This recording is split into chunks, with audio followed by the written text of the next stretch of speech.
Ahora sí. Ya, perfecto, gracias.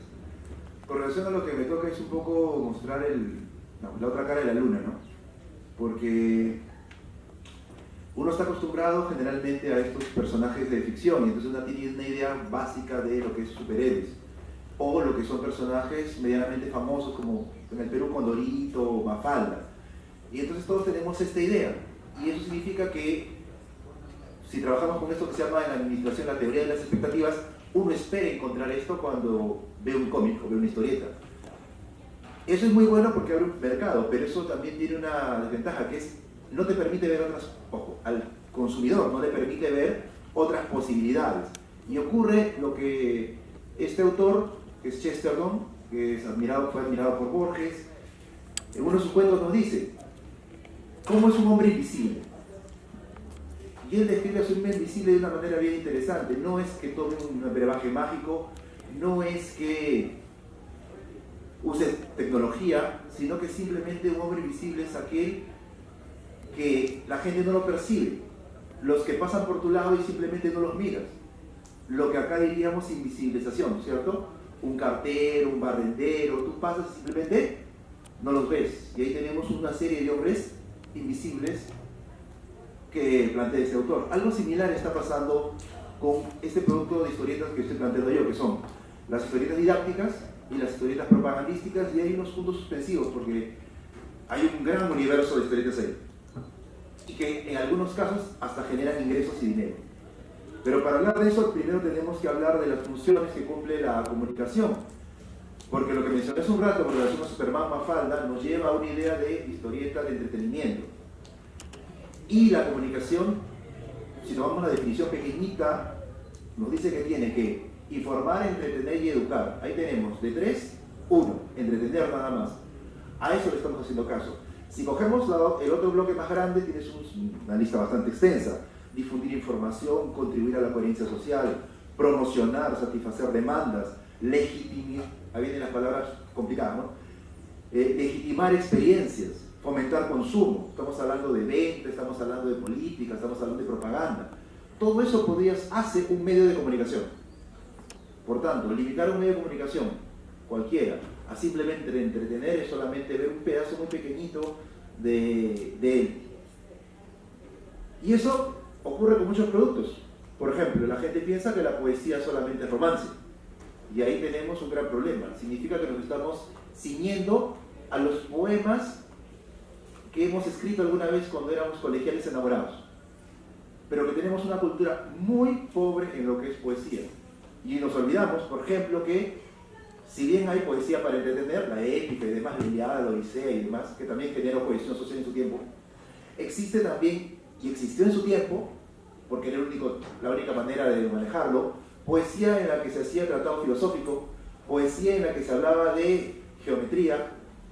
No era poesía sobre geometría, era geometría explicada de manera poética, que es una cosa totalmente diferente.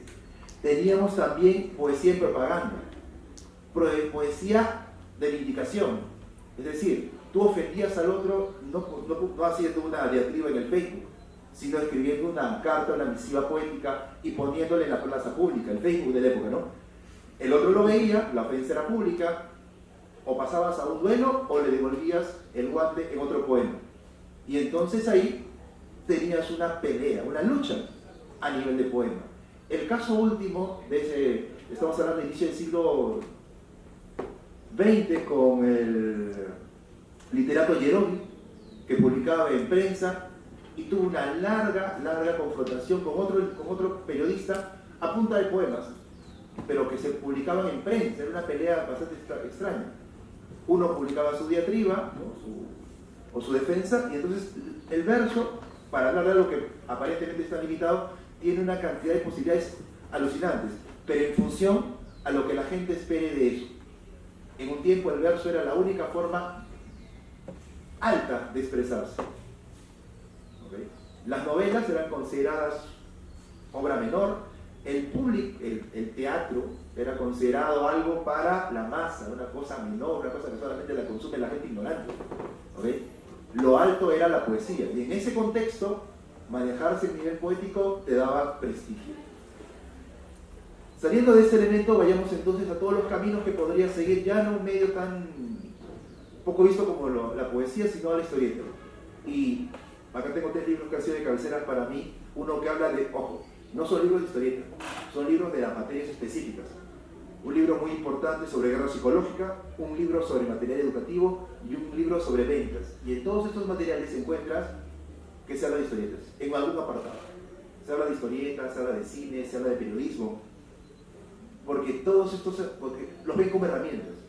La historieta, el periodismo, el cine, la pintura son vistas para la guerra psicológica, para la didáctica educativa, para el marketing y la publicidad, como medios para lograr objetivos, distintos obviamente. Y entonces ahí tienes todos unos caminos distintos que han seguido diferentes al del mero entretenimiento. Ojo, sin apartarse de la idea de entretener, desde luego, porque si no entretienes, no vas a llegar. Y entonces, antes de llegar a la historieta peruana, cosas muy sencillas que se hacían antes. Por ejemplo, tú encontrabas una revista y en la contraparte, en la contraportada, encontrabas una publicidad que simplemente te decía la historia clásica, ¿cierto? Lo que te venden ahora para el acné. Eres un debilucho, eres muy flaquito, lleva este curso, te vas a volver fuerte y vas a ser invencible. Y tenemos publicidad, que es exactamente lo que ahora hacen cuando te venden productos ante el acné. Te sale un granito, no eres tan guapo, usa este producto, vas a ser muy guapo, todo el mundo te va a querer. Exactamente lo mismo para venderte productos. Eso parece muy sencillo, pero ahora vayamos a otro cómic un poquito más complicado.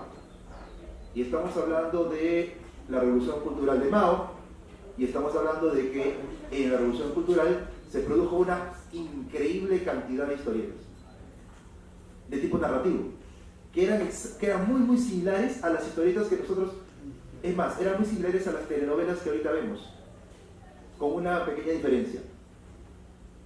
En las telenovelas que vemos ahora en televisión, tú ves, un chico se enamora de una chica y por ese amor dejan todo, ¿cierto? Acá tiene un pequeño cambio. Un chico conoce a una chica, se enamoran, pero el partido es más importante. Y su lucha no está con la familia, sino por el partido. Y entonces la chica hace lo bueno cuando deja al enamorado, algo que es idealista y no es materialista, y es la heroína cuando se libera de las cadenas de ese amor romántico y se entrega a los brazos del partido. ¿Okay? Y entonces trasciende. Y todas las historias son más o menos similares. Dejas familia, enamorado, pero si te pones a pensar exactamente igual que una novela romántica. Dejas todo por el amor de la vida, dejas todo por el amor del partido. ¿Okay? Y otra cosa interesante es la cantidad de publicaciones que se hacían. Tiraban 100.000 o 200.000 ejemplares. Claro, estás hablando de China que tiene miles de millones de personas, ¿no? Un tiraje podría ser 100.000, 200.000 ejemplares. Del libro que se llama justamente Los cómics de Mao, nos dice ahí que cómo se difundían en los trenes, en respaldar, te los ponían. Y entonces toda la gente que se trasladaba en el tren no te lo vendían. ¿Okay? Libremente lo leías y libremente te iban convenciendo que lo mejor de la vida era el partido. ¿Okay? Y entonces amar no era amar al enamorado, amar era amar el partido, ¿no? El partido maoísta en ese tiempo, ¿no? Y ahí estamos hablando de propaganda muy lograda. Calidad, como cualquier novela romántica o como cualquier telenovela mexicana, podríamos decirle, ¿no? Pero con esa salvedad. Un aspecto distinto, instructivos. O sea, cómo lograr cosas. Este es un instructivo de un autor muy importante que se llama Milton Caniff, que es el autor más importante de tiras cómicas y de Sundice en Estados Unidos. Eso es un ícono, así de sencillo, ¿ya? Que durante la Segunda Guerra Mundial colaboró con los Estados Unidos. ¿Cómo colaboró? Haciendo propaganda indirecta con estos productos como Steve Canyon y otros, haciendo lo mismo que hacía Mao, pero en Estados Unidos, ¿no? Vamos a ganar la guerra, pero haciendo otro tipo de productos que eran instructivos. Este en particular, ¿a qué te enseña? Te enseña cómo reconocer un japonés de un chino. Es un manual pequeñito, chiquito, para que un soldado lo tenga y diga, ¿cómo diferencio a un chino de un japonés? Un chino, en la Segunda Guerra Mundial, un aliado. Un japonés, un enemigo. Y recuerda, eso parece muy gracioso ahora, hasta racista, pero recuerda que en esos tiempos la mezcla cultural no era tan fuerte. Así que un chino tenía rasgos propiamente chinos y un japonés tenía rasgos propiamente japoneses y no se mezclaban. Segundo, de no poder reconocer a un chino de un japonés, determinaba dispararle a un aliado o dispararle a un enemigo, cosa que para ese tiempo era algo muy importante. Y tenemos ahí una historieta instructiva, o sea, educativa. Te está formando. Como una clase, cómo distinguir a una persona. Instructivos, seguimos. Esto es Will Eisner. Y tenemos acá una serie de productos que también son para el gobierno norteamericano. Y en uno de esos instructivos te enseña, vamos, acá te enseñaría un manual cómo prender tu laptop o cómo prender tu celular, que te viene como un instructivo, ¿cierto? No, acá te enseñaba cómo manejar una M16 para que los soldados, que algunos no tenían mucha cultura literaria, pudieran fácilmente manejar una M16, M15, M14, lo que fuese. Cómo limpiarla, cómo cuidarla, y obviamente lo enseñaba una chica muy guapa para que te guíe en el manejo. Y estos productos eran estos productos eran ad honorem, porque era el aporte de estos dibujantes a la causa norteamericana de ese tiempo. Le hacían un pago, pero no era nada comparado con lo que él podía ganar. Y es una cantidad de material bastante amplio. Estos encuadernados, acá tienes la obra de Will Eisner, tienes la obra comercial, y todo lo que está encuadernado es la obra que él hizo para la difusión. Y entonces ahí tienes un volumen de material bastante grande que ha sido poco estudiado. Todo lo que hemos hablado del cómic de Mao y todo lo demás son materiales que han sido realmente poco estudiados. Se hacen catálogos, pero se estudian muy poco. Tienes una beta muy grande. Y ahí hablamos justamente de hombres invisibles, ¿okay? De productos que son invisibilizados. Y toda beta significa también toda posibilidad. Hechas en la introducción, me había olvidado, ¿no? También Batman a veces se mete para hablarnos. Esta es una historieta narrativa muy interesante. Trágica, es una de las pocas en las que Batman pierde. No logra salvar a la víctima. ¿Por qué? Porque quiere concientizarnos del peligro de las minas antipersonales, si no me equivoco, en la Bosnia o en la Yugoslavia de la época en la guerra. Y entonces tenemos un material.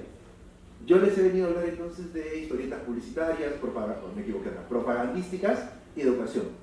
Lo principal que tenemos que ver aquí es una cosa básica. Que cuando hacemos, y esto lo dicen los historiadores de publicidad, no saben cómo agarrarlo. ¿Cómo distingo un producto publicitario de uno propagandístico, uno educativo? Y viendo esto, lo único que tienen en común los tres es que son intenciones. Son intencionalidades de hacer algo. Y acá viene un gran problema. ¿Cómo puedo saber cuál es la intención de la persona? Y en el trabajo que yo hice, vi tres caminos. O lo hago desde el punto de vista de la sociología, o de la psicología, o de lo jurídico. Eso parece un poco extraño, pero van a verlo. No decidí hacerlo sociológicamente porque es demasiado complicado. Tendrías que abarcar encuestas, hacer mucho. Psicológicamente tendría que meterme en la cabeza de las personas. Pero hay una ciencia que determina responsabilidades y que está basada en la intencionalidad de esos actos, que es la ciencia del derecho.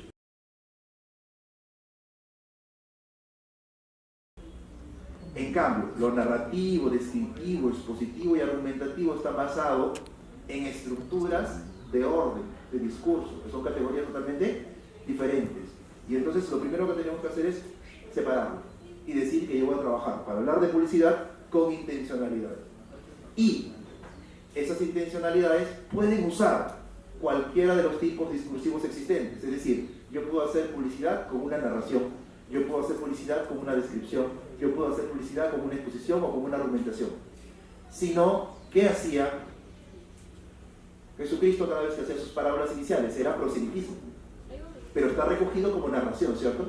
Y entonces, la Biblia, que tiene partes narrativas, ejerce proselitismo cuando se repartida, y por tanto es propaganda, en un cierto nivel, ¿cierto? Así muchos productos van a ser. ¿Qué es una parábola? Una narración. ¿Qué intencionalidad tiene? Educativa. No podemos equipararlos, pero sí podemos entrecruzarlos. Salgamos de eso para entrar a lo que corresponde al Perú. En el Perú tenemos, no todo lo que debería ser, pero sí tenemos una gran tradición, no sé si pagada o no, no sé si rentable o no, pero tenemos una gran tradición en esta historieta poco vista. Por ejemplo, en el caso de la historieta educativa, y decía Platón que la educación es el arte de atraer y conducir, ahí tenemos la intención. Tenemos que la historieta es usada por los docentes. Por ejemplo, hay docentes, esta historieta todo que está un poco fea, que el docente mismo hace, claro, la destruye inmediatamente, o dura poco. Él mismo la hace para que sus alumnos interactúo y muchos, lo que conozco, muchísimos, soy docente también por formación y por trabajo, y muchísimos docentes crean sus propios materiales y hacen historieta efímera que dura un día, 2 días, la publica en el periódico Popular y bueno. Luego está historieta que recoge acontecimientos, hechos o personajes que coinciden con lo que se llama el DCN, es decir, con la currícula escolar. Por ejemplo, la vida de Miguel Grau, historieta sobre la vida de Miguel Grau. Historia sobre Latinoamérica, una historieta de Juan Acevedo sobre Latinoamérica. Y fácilmente ingresa a la categoría de historieta en educación. Y por último, historieta que esté integrada dentro del material educativo. Editoriales como Santillana, SM, dentro de sus mismos materiales, integra historietas que te van explicando elementos. Entonces tenemos todo muy escondido, pero tenemos personas que están haciendo constantemente historietas. A veces no pagadas directamente, el profesor de aula, proyectos de largo aliento, lo de Juan Acevedo, y proyectos específicos como las historietas que son integradas dentro de libros didácticos y educativos. Y ahí tenemos un pequeño mundillo, ¿no? Luego de historieta de educación comunitaria, ya no estás hablando de colegio, estás hablando de deseo que la gente se cuide o use preservativo, deseo que la gente se cuide del mosquito y de la transmisión del dengue, deseo N cosas. Y entonces ahí tenemos, por ejemplo, experiencias interesantes hechas por el Ministerio de Salud, haciendo campaña para que la gente se alimente.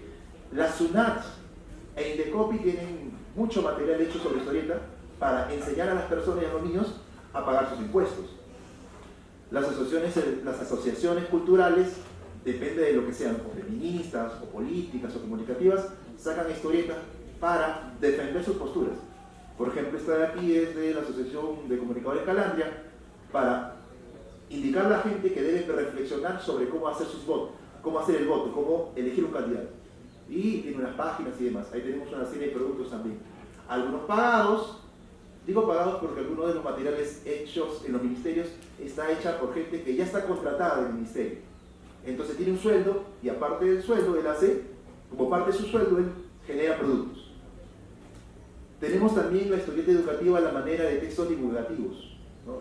Esto de acá es un libro muy antiguo que se llama ¿sabe usted qué es el comunismo?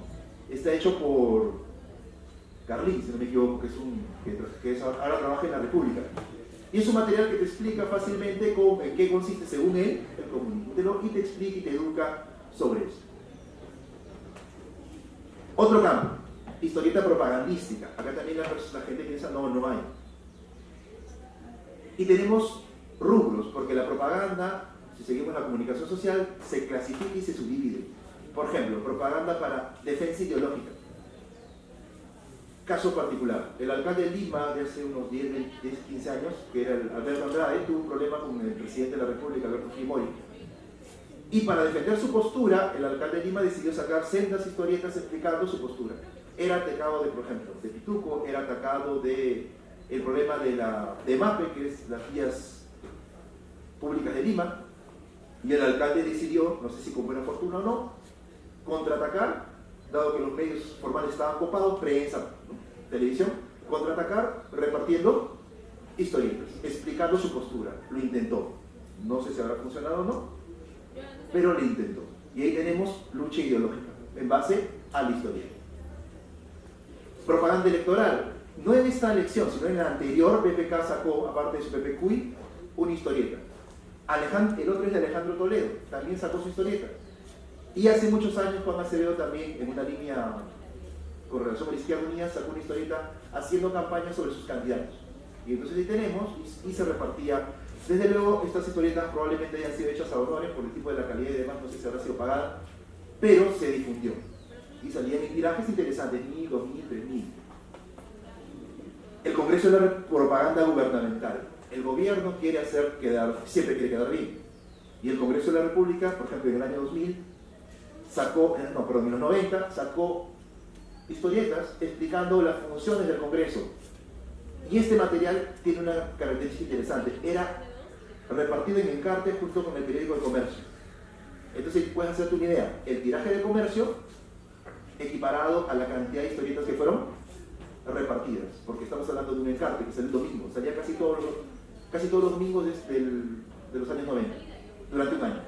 Y entonces tienes un tiraje muy amplio y una difusión a nivel nacional. Pepe San Martín, si no me equivoco, por el dibujo me parece que hizo esta historieta. Historieta y propaganda de guerra. Obviamente nosotros hemos estado en guerra directa, porque lo de Ecuador no fue una guerra abierta, fueron simplemente escaramuzas. Lo encontramos que la Marina de Guerra sacó Confidencias de un senderista, que obviamente tendría una idea de difundir desde el punto de vista de ellos, de qué trataba Sendero y los problemas y peligros que ellos tuvieran. Entonces fue un tiraje limitado, pero fue una forma de responder. Estos casos, entiendan, son casos peruanos, es decir, de un mercado muy incipiente y pobre de historietas. Imagínense lo que pasará en un mercado como el norteamericano, que tiene una cantidad de productores alucinantes, o un mercado como el japonés, que tiene una cantidad de productores alucinantes de historietas. Si un mercado tan pequeño como el nuestro, pequeñísimo como el nuestro, ha producido una cantidad considerable de estos materiales, estamos hablando de un nicho interesante. Historietas, y acá sí se paga, ¿no? Porque estamos hablando de publicidad. Una buena publicidad vende un producto hoy y construye una marca mañana. Estás hablando de nichos. Y acá también, esta es una historia antigua, salió en el comercio en los años 50 o 60. Colinos te decía obviamente en historieta, cepíllate los dientes, ¿no? Luego una tarjeta de crédito, los brochures que te mandan, los encartes que te mandan a tu casa con tu lista de crédito, te venían con una historieta. Y otra vez piensa, la cantidad de clientes del banco, la cantidad de encartes, esa cantidad en historietas. Miles y miles de historietas.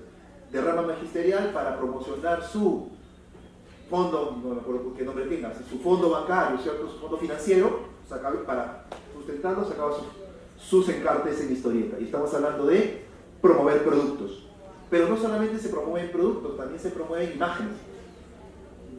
En las historietas que sacó Perú 21, en algunos casos, la Universidad Católica en la contraportada sacó algunas historietas en las que te hablaba de ecología, del Seto del Héroe. Ahí estamos hablando de imagen institucional. O sea, la Universidad Católica trataba de posicionarse como una universidad que se preocupaba por la ecología, por los productos y demás, y sacó estas historietas. Juan Acevedo hizo para el BCR o la Sociedad Nacional de Industria, no me acuerdo, esta historieta también, que te habla de cómo ahorrar, de que no son los malos, ¿no? De que las empresas no son las malas personas, son simplemente humanos como tú que tratan de ganar un poco de dinero. Y en los tiempos del TLC, tan discutido, el gobierno también sacó una historieta para tratar de convencernos de que el TLC no era tan malo. Y ahí hablamos de publicidad, pero trabajando la imagen, no necesariamente el producto, trabajando la imagen. Cerraremos esto diciendo lo siguiente, que tenemos una ingente cantidad de productos y hay unas conclusiones interesantes. Lo primero, pese a la rapidez de lo que he expuesto, es que nos habla de una serie de posibilidades más allá del entretenimiento, pero acompañadas de la idea del entretenimiento. Otro elemento que es importante, y tal vez se haya pasado un poco rápido, es que las historietas, en muchos de estos casos, no van a estar supeditadas a la idea de narración. Porque en muchos de estos casos, dado que son instructivas, van a salir del ámbito netamente narrativo, van a pasar a ser expositivas o argumentativas en el sentido estructural de la palabra, no en el sentido intencional. Lo otro que sería interesante sería, y algo que no se ha hecho a nivel de investigación, sería verificar el impacto real de estas campañas. Porque generalmente pasa en publicidad que las campañas son lanzadas, pero casi nunca se hace un feedback de verificar el impacto real que estas historietas han tenido, o sea, como publicidad, como propaganda o como nivel educativo. Sería una investigación muy interesante para ver la validez, para ver si vale la pena hacerlas. Y por último, y acá tengo cifras. La historieta Johnny y Tula, que era la de Juan Acevedo y que era entregada, acá está el dato. Era una historieta que se entregaba por encargo en el 2013 con el periódico Perú 21, y eso estamos hablando de que el Perú 21 tenía un tiraje más o menos en esa época de 50.000 ejemplares. Eso vamos a suponer que se hayan metido todos. Eso quiere decir que había 50.000 historietas de Johnny y Tula repartiéndose y corriendo por ahí. El encarte del Congreso, que fue en el año 1996, se repartía con el comercio. El estándar de publicación del comercio era 100.000 ejemplares. Eso quiere decir que había 100.000 encartes difundiéndose por el Perú. ¿Por qué va a ser importante entonces analizar esto? Porque como ustedes han estado escuchando en la conferencia anterior, hablar de ediciones de 100 fanzines, 1000 publicaciones serias, ya estás hablando de, para la historieta en el Perú, publicaciones que son consideradas éxitos, brutales, son ya abrumadoras. Llegar a 10.000 ejemplares es una cosa impensable. Aquí de un plumazo estás hablando de 100.000 ejemplares, 50.000 ejemplares, 30.000 ejemplares más su difusión virtual, porque han sido colgadas algunas en la web. Eso me habla, no necesariamente a nivel de dinero, pero tal vez a nivel de impacto, de producto, de calidad, de niveles comunicativos, de unos productos que merecen ser estudiados con un poco más de profundidad. Y si bien he puesto ejemplos de productos algo antiguos, estamos hablando de Mao y demás, estos elementos han sido retomados, porque todo se recicla. Y han sido retomados por una página web, Vitoline, si no me equivoco cómo se llama, que saca en formato virtual. El problema es que sale como camuflado, porque saca caricaturas, saca infografías, saca fotos y también saca historietas. ¿Cuánta gente está suscrita a esta página web? Yo lo he revisado y tenía como 2 millones de suscriptores. ¿Cuánta gente le pone un like generalmente a uno de esos productos? 30.000, 50.000, 60.000 personas que le ponen un me gusta. Eso significa que esas personas han visto ese producto. Entonces tienes 60.000, 30.000, 50.000 personas que te garantiza que lo han visto. Y obviamente hay mucha gente que lo ha visto y no se tomó la molestia de ponerle me gusta. En el Perú, alguien que más o menos ha intentado seguir esto es una página web que se llama Montoneros, que aparte de sacar artículos políticos y demás, es lo que está para ese lado, saca caricaturas y también saca algunas historietas explicando la coyuntura. Obviamente no tiene el impacto que tiene la página anterior, que es internacional, pero también ves cuánta gente está suscrita y vemos, si no me equivoco, eran 30.000, 40.000 personas. ¿Cuánta gente da el like? 200, 300 personas. Si bien el impacto no es tan grande, compáralo otra vez. Un fanzine saca 100, 200 y la persona vendiéndolo, como dijo mi compañero, durante un año, y es un éxito. Acá dice que 100 personas en un día ya te consumieron. La diferencia entre estos dos, que el primero, que es internacional, ya lo ha convertido en algo rentable, obviamente. Tiene publicidad, es más, es tan rentable que sacan ediciones impresas de lo mejor que han hecho y las venden. No sé cómo le irá editorialmente a eso, pero ya es un avance. Y entonces tenemos mucho campo. Eso no quiere decir que la versión en encarte, física, haya muerto. No, nunca va a ocurrir eso. Porque un niño siempre va a querer tener la historieta en mano. Pero tienes muchos caminos para la historieta, en particular la que yo estoy mencionando, que es publicitaria, didáctica y propagandística. Un último caso, la historieta, la elección anterior a la alcaldía, el candidato del APRA, Cornejo, si bien no lo usó con mucha fuerza, sí publicó 2 o 3 pequeñas historietas. Y una característica interesante es que resultó el elemento que tuvo una gran cantidad de me gusta. Eso quiere decir que tuvo buena aceptación en el sistema, en el entorno virtual.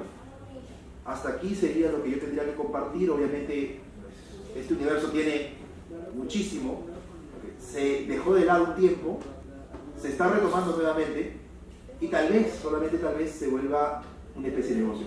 Hablando de negocio, para algunas de estas historietas, sobre todo para las que son hechas por instituciones privadas, desde luego los historietistas de estos materiales sí han sido remunerados, porque la Universidad Católica tiene que pagarle, el BCR tiene que pagar, ¿okay?